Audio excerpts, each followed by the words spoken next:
नमस्कार, मी स्वराली. आपण पाहत आहात ॲग्रोवन. सध्या राज्यात अनेक जिल्ह्यांमध्ये वादळी पावसासह गारपिटीचा इशारा देण्यात आलाय. तर काही जिल्ह्यांमध्ये अवकाळी आणि गारपिटीने हजेरी सुद्धा लावली आहे.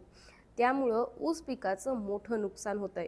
ऊसाची पानं फाटतात, रोग वाढतात, तसंच साखरेचा उताराही कमी मिळतो आणि परिणाम उत्पन्नावर होतो. तरी वेळीच नियोजन केलं तर शेतकरी पिकाचं रक्षण करू शकतात. कसं करायचं हे नियोजन पाहूयात आजच्या या व्हिडिओमधून. सुरुवातीला आपण गारपिटीमुळे ऊस पिकावर नेमकी काय परिणाम होतो ते जाणून घेऊयात.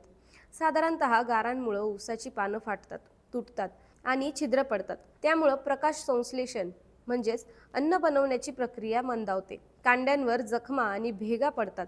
त्यामुळे रस साठवण्याची क्षमता कमी होते, म्हणून साखरेचा उतारा कमी येतो. गारांमुळे पिकाला ज्या जखमा होतात त्यामधून बुरशी आणि जीवाणू सहज प्रवेश करतात आणि ऊसामध्ये लाल कूज, स्मट यासारखे रोग मोठ्या प्रमाणावर वाढतात. तसंच अवकाळीमुळे जमिनीतून अन्नद्रव्य मोठ्या प्रमाणावर वाहून जातात आणि शेतात पाणी साचतं. त्यामुळं मुळांना ऑक्सिजन कमी मिळतो. याचा परिणाम मुळांच्या वाढीवर होतो आणि अन्नद्रव्यांचं शोषण कमी होतं. याशिवाय जोरदार वाऱ्यामुळं आडसाली ऊस पडतो किंवा मोडतो.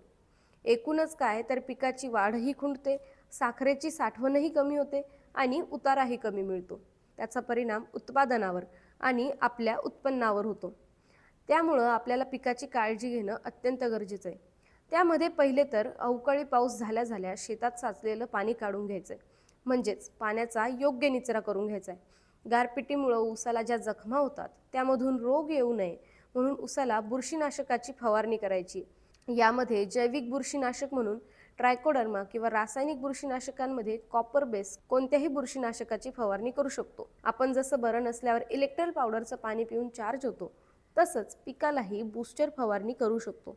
यामध्ये 2% युरियाची म्हणजे 20 ग्रॅम युरिया प्रति लिटर पाणी या प्रमाणात विरघळवून किंवा 19-19-19 या विरघळणाऱ्या खताची 1% म्हणजे 10 ग्रॅम प्रति लिटर पाणी या प्रमाणात फवारणी करू शकतो.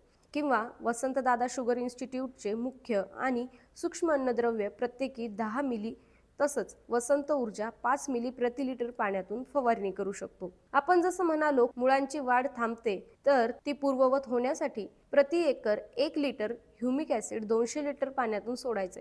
तसंच पूर्व हंगामी ऊस वाढीच्या अवस्थेत आहे, तर सुरू ऊसाची बाळबंधनी सुरू आहे. त्यामुळे त्यांच्यासाठी शिफारस असलेल्या रासायनिक खतांचा वापर करताना सेंद्रिय खतांमध्ये मिसळून दिल्याने रासायनिक खतांची कार्यक्षमता वाढण्यास मदत होते आणि पिकाची वाढही चांगली होते.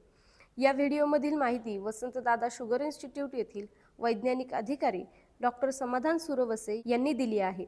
तुम्हाला ही माहिती कशी वाटली कमेंटमध्ये नक्की सांगा आणि अवकाळी पावसात तुम्ही पिकाची काळजी कशी घेता तेही नक्की सांगा. आणि अशाच शेतीविषयक माहितीसाठी ॲग्रोवनला फॉलो आणि सबस्क्राईब करायला विसरू नका.